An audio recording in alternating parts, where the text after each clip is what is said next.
খুব সিম্পল একটা তরকারি হলেও খেতে কিন্তু দারুণ সুন্দর হয়। তোমরা একবার অবশ্যই বাড়িতে বানিও, তোমাদের সকলেরই খুব ভালো লাগবে।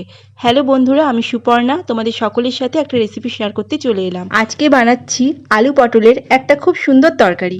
খুবই সিম্পলভাবে, একটু অন্যরকমভাবে তোমরা বাড়িতে ট্রাই করতে পারো। নিরামিষ দিনগুলোতে মুখের স্বাদ ফিরে আসবে। রেসিপিটা করার জন্য মূল উপকরণ আলু আর পটল এখানে আমি কেটে ধুয়ে পরিষ্কার করে রেখেছি। আর রেসিপিটা করার জন্য আমাদের লাগবে কিছুটা পনির। এখানে পনিরগুলোকে ছোট ছোট করে আমি কেটে নিয়েছি। আর নিয়েছি 2 চামচ পরিমাণ টক দই। টক দইটাকে প্রথমেই খুব ভালো করে ফেটিয়ে রেখেছি। 1 চামচ পোস্ত, হাফ চামচ চারমগজ আর 4টে কাজু বাদাম দিয়ে একটা পেস্ট করে রেখেছি। আদা আর কাঁচা লঙ্কার একটা পেস্ট তৈরি করে নিয়েছি। কড়াইয়ের মধ্যে পরিমাণ মতো সর্ষের তেল দিয়ে তেলটাকে খুব ভালো করে গরম করে নিলাম। তেলটা ভালো মতো গরম হয়ে গেছে, এখন পনিরগুলোকে ভেজে নেব। পনিরগুলো ভাজার সময় সামান্য পরিমাণ নুন দিলাম। খুব বেশি নুন দেব না, তাহলে নোনতা নোনতা লাগবে। খুব সামান্য পরিমাণ নুন দিয়ে এরপরে ভালো করে নেড়েচেড়ে একটু রং ধরে আসা পর্যন্ত ভেজে নেব। পনিরগুলো ভাজা হয়ে গেছে, এবার তুলে নিলাম। ওই তেলের মধ্যে এখন আমি পটলগুলোকে ভেজে নেব। সামান্য পরিমাণ নুন আর খুব সামান্য পরিমাণ হলুদ দিয়ে পটলগুলোকে একটু রং ধরে আসা পর্যন্ত ভেজে নেব। পটলগুলো ভাজার সময় একদম কম হলুদ দিলাম, না হলে কালো কালো হয়ে যায় তেলটা, একদম দেখতে ভালো লাগে না। এখন দিয়ে দেবো ফোড়ন, একটা তেজপাতা, একটা শুকনো লঙ্কা আর গোটা গরম মশলা, একটা দারচিনি, 3টে এলাচ আর কিছু লবঙ্গ। এরপরে ফোড়নটা একটু ভেজে নেব আর তারপর দিয়ে দিলাম কেটে রাখা আলুগুলো। পরিমাণ মতো নুন দিয়ে এখন আলুগুলোকে ভালো করে ভেজে নেব। আলুগুলো ভাজতে ভাজতেই 50% মতো সেদ্ধ হয়ে যাবে। ঢাকা দিয়ে দিয়ে বারবার করে চেক করে নেড়েচেড়ে আলুগুলোকে ভেজে নেব। আলুগুলো বেশ লাল লাল করে আমি ভেজে নিয়েছি।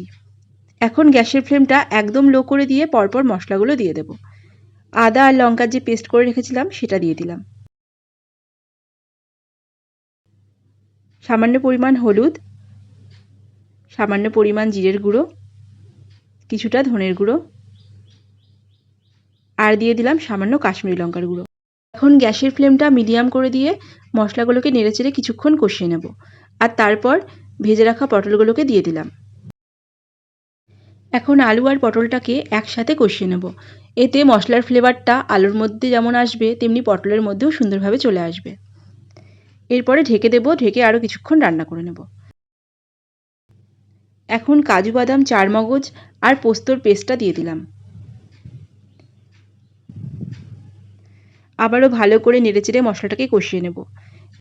এখন দিয়ে দেব টক দই। টক দইটা দেওয়ার সময় গ্যাসের ফ্লেমটা একদম লোতে রাখতে হবে। আর টক দইটা দেওয়ার পরই সাথে সাথে কিন্তু খুন্তি চালিয়ে নাড়াচাড়া করে নিতে হবে, তাহলে টক দই কখনোই ফেটে যাবে না। টক দইয়ের বাটি ধুয়ে সামান্য জল দিয়ে দিলাম। নিরামিষ দিনে একরকমের পটল আলুর তরকারি না করে এইভাবে একদিন করে দেখতে পারো, খেতে অপূর্ব সুন্দর হয়। এখন দেখো মশলার থেকে তেলটা ছেড়ে দিয়েছে। এখন সব শেষে দিয়ে দিলাম স্বাদ অনুসারে মিষ্টি। এখানে আমি গুঁড়ের ব্যবহার করেছি। এরপর ভালো করে আবারও মিশিয়ে নিলাম। সব কিছু ভালো করে মিশিয়ে নেওয়ার পর এখন দিয়ে দেব জল। তোমরা যেমন গ্রেভি রাখতে চাও সেই অনুসারে জলটা দিয়ে নেবে। ভালো করে সব কিছু ঝোলের সাথে মিশিয়ে নিলাম। এরপর গ্যাসের ফ্লেমটা হাই করে দিয়ে বেশ কিছুক্ষণ ফুটিয়ে নেব। ভালো মতো ফুটে গেলে তারপরে ভেজে রাখা পনিরগুলোকে দিয়ে দিলাম।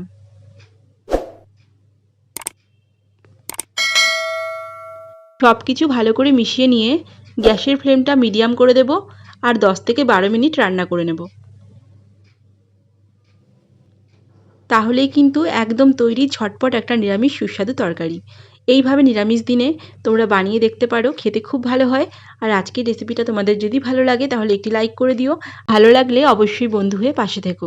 আবারও খুব তাড়াতাড়ি নতুন কোনো ভিডিওতে তোমাদের সাথে দেখা হবে। ততক্ষণের জন্য সকল বন্ধুদের টাটা।